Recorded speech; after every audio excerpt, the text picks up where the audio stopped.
In 52 BC, after years of brutal conflict, the tribes of Gaul found a single... He chose his ground perfectly, the hill fort of Alesia, a fortress made by nature where he would trap the Romans.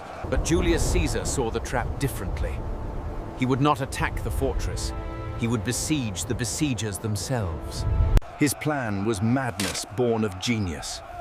If he could not scale the walls of Alesia, he would build his own. An 11-mile ring of wood and earth, the circumvallation, was built facing inward, a prison wall to contain an entire army. From Alesia's walls, the Gauls watched. Their fortress was quickly becoming a cage, and they were the ones inside. But Caesar knew a Gallic relief army was coming, so he built a second wall, facing outward.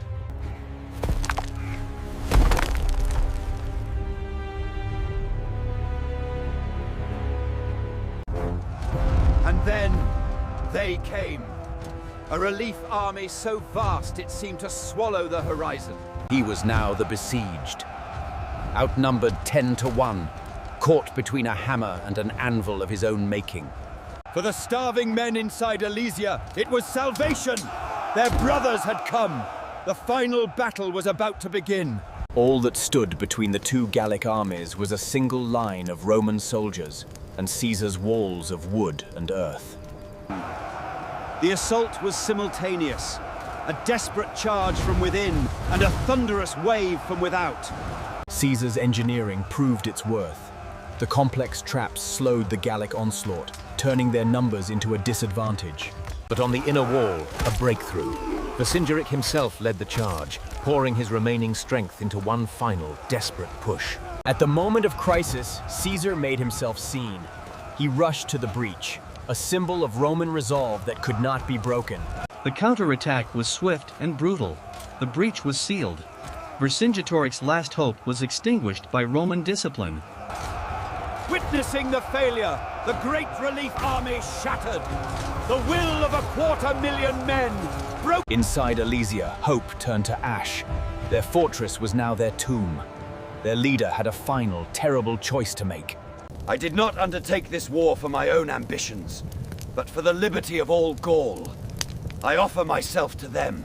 The next day, the gates of Alesia opened, not with the sound of war horns, but with the silence of defeat.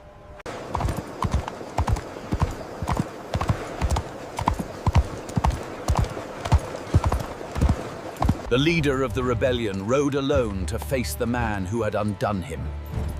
A meeting of two worlds.